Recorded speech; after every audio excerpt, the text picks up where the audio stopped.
Well, Jerry Jones is in the Hall of Fame. I was trying to think of a clever segue there. But Jerry Jones is in the Hall of Fame, I think, as of 2016, and rightfully so.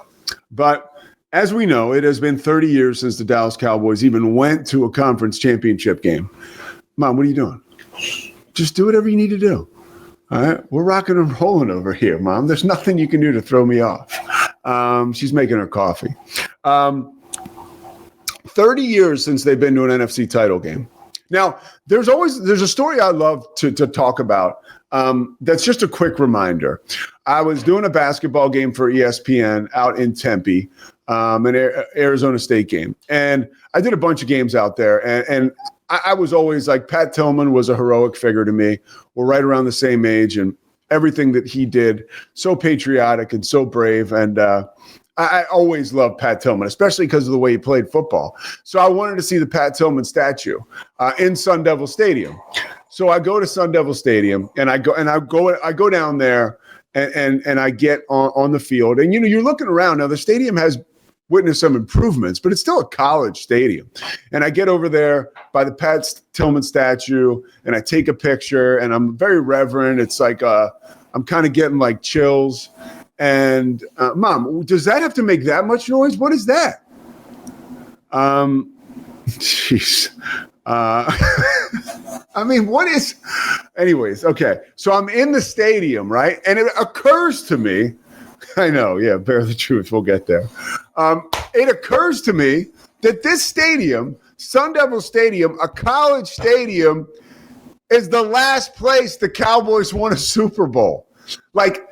They don't play Super Bowls in college stadiums, right? They play them in like 100,000 seat shopping malls and like, they're just the most beautiful venues on planet Earth. They don't play them in, no offense, rinky-dink spots like Sun Devil Stadium. And that is a reflection of how far we are from the success that Jerry Jones and the Cowboys staff, they like to romanticize about. And there was a little bit of that yesterday, right? Jerry Jones in his opening press conference from Oxnard, California, all knee slapping, a lot of shits and giggles. Everybody's having a good time. I see it now. Guys, and I apologize to Cowboys fans all over the country. The frustration has just got to be mind-numbing because I was looking, November, season 2 of Landman begins, right? Great show, right? Great show, which Jerry Jones made a wonderful cameo appearance in.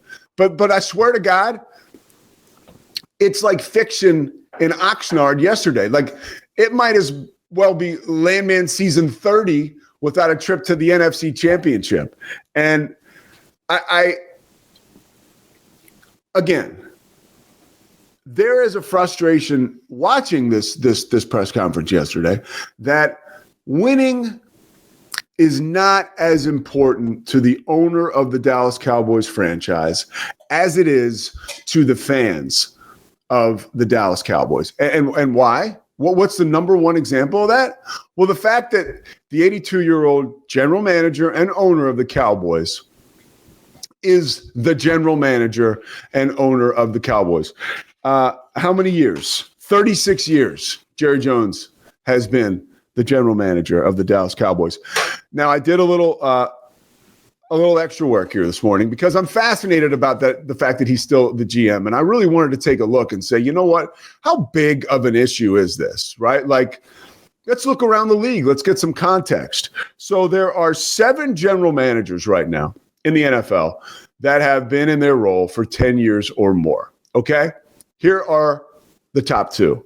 Jerry Jones, we mentioned, 36 years as general manager of the Cowboys. Then Mike Brown, the owner of the Bengals, right? 34 years as general manager of the Bengals. He took over in 1991. Not a one. Neither of those 2 guys have a Super Bowl in the last 10 years. And we know the story, right? The Cowboys don't have one in more than 30. Let's go down the rest of the list, okay? The third longest tenured general manager, Mickey Loomis, with the Saints. Super Bowl, check, okay? John Schneider with Seattle. since 2010. Super Bowl, check. Howie Roseman with the Philadelphia Eagles, 15 years in on his job, started in 2010. Super Bowl appearance, Super Bowl win, check. Les Snead with the Rams since 2012. Super Bowl, check. James Licht with the Tampa Bay Buccaneers, Super Bowl, check.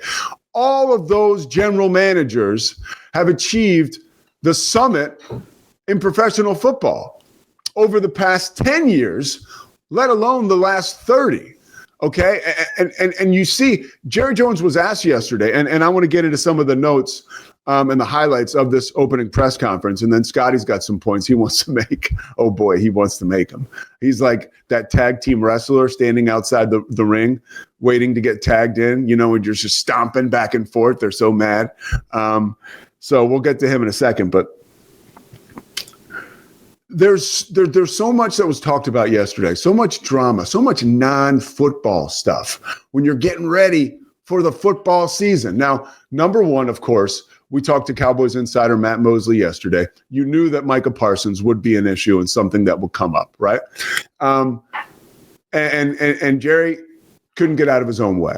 Asked about the Micah Parsons deal. First of all, he immediately harkened back. He threw Dak Prescott under the bus and Micah Parsons. And he said, just because you said, I wrote it down here. What was the quote? Just because you sign them doesn't mean you have them. Yeah, that's it. And then he went on to say that Micah Parsons missed 6 games last year. That's not true. He only missed 4, but I get that. People screw up. He also called him Michael Parson. But again, 82-year-old man. I'm in my late 40s, mid 40s, let's say. I forget names and butcher them all the time, and it's my job. So, but it is kind of like Michael Parson. No, it's Micah Parsons, and he's probably your best player. So he said, Micah missed 6 games last year. Remember, that was just 4. And Dak missed 1/3 of the season. So even though if we sign these guys, we don't know that they're going to be available. And then he went and he said, because people were asking him why he's waiting. He said, do you think we should have waited on Trayvon and Terrence, right? Terrence Steele, I think, and Trayvon Diggs, who is that situation is a mess right now. Trayvon Diggs has been docked $500,000.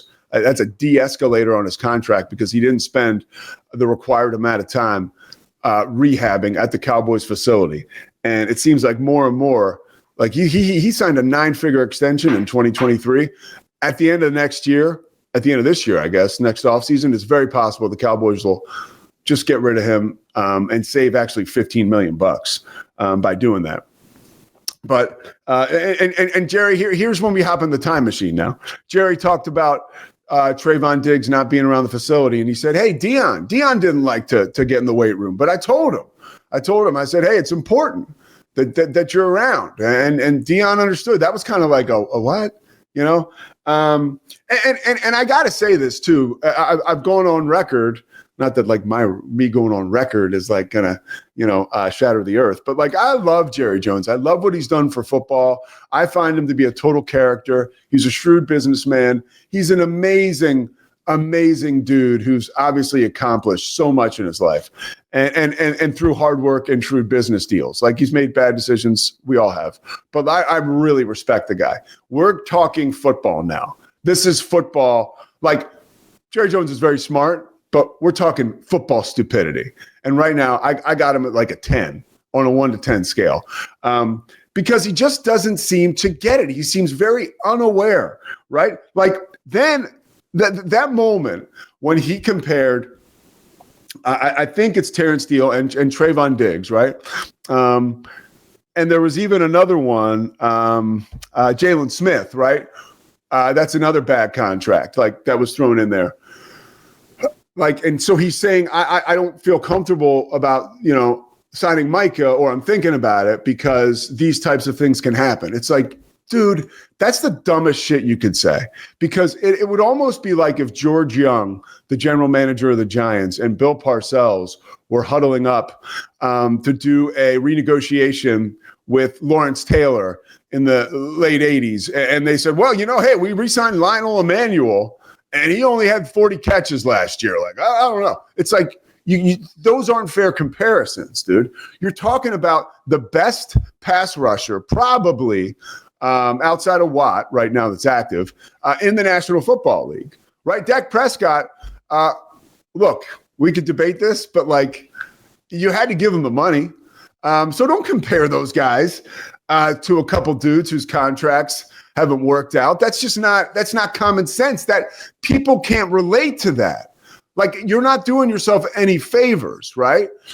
And then we go to the Parsons thing back again when TJ Watt is retweeting. Scotty, let's throw that up there. This is TJ Watt's tweet. I'm sorry. And this goes back to what we mentioned about Micah Parsons and Dak Prescott missing time last year and being big high money free agents and just high money players. Here's JJ's tweet. Anytime you can publicly take a dig at your star quarterback and your star pass rusher simultaneously right before the season begins, you just got to take it. Nothing makes guys want to fight for you more than hearing how upset you are they got hurt while fighting for you.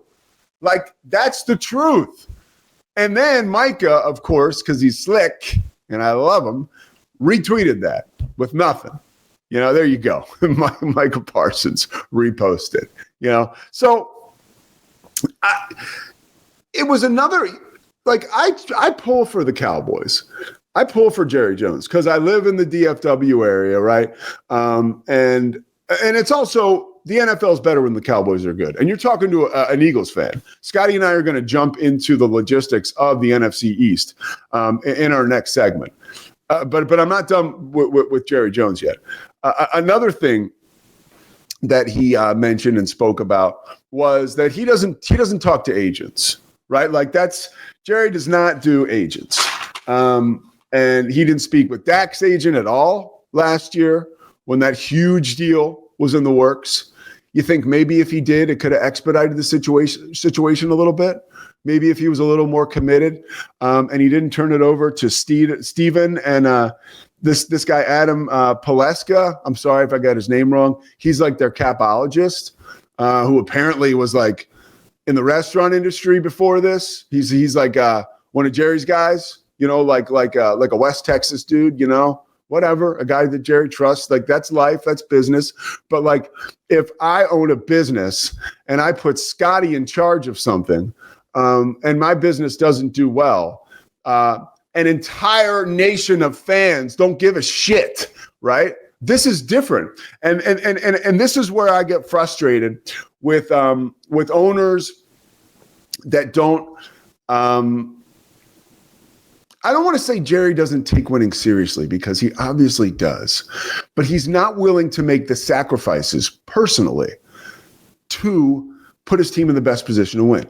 A sacrifice would be, hey, I got to step back, right? Clearly, this team would operate better if there was another general manager, right? And it wasn't me. But he won't make that sacrifice. So he's kind of sticking it up the ass of the Cowboys fans. These teams are public trusts, right? Like we say, like they're, you know, it is, you should be very grateful if you own an NFL organization, you know, and I know you fight and you claw and you scrap to get it, but these are organizations and outlets who can completely change the face, the vibe, and the mood of your entire geographic region, right? So it's important and it's understood that you do everything you can to make that happen. And if a personal sacrifice is part of that recipe, then goddamn it, make the sacrifice. But we're too busy knee slapping talking about Landman yesterday. And I'm not saying it's not cool to have fun and to laugh, but it's also like kind of shitty to act arrogant and better than. It's frustrating. And then let me see if there's anything else I wanted. Oh yeah, just a couple other notes. Cavante Turpin, you know, he got arrested for marijuana and some weapon stuff. He, of course, has been in trouble before, but looks like he'll just face maybe some internal stuff from the Cowboys. That kind of remains to be seen. And And I'm trying to think. Oh, the one last note I made was one more just like theoretical note. While Jerry Jones is waiting around, kicking these big money contracts down the road, he's doing it at the detriment or to the detriment of his team and their depth. And that's a shame, man, because so often we see with the Cowboys that you have these star players who people come to see, the star players who end up on the billboards, right? On the commercials. But like, who do you have that's doing the dirty work? And sometimes these contracts negotiations and their length and the time that the Cowboys organization can waste on them, I think that really hurts the rest of the team and the team's depth. A positive, right? Let's end with a positive. Phil Maffa, the kid from Clemson, apparently is kicking ass. Practice is in session now in Oxnard, right?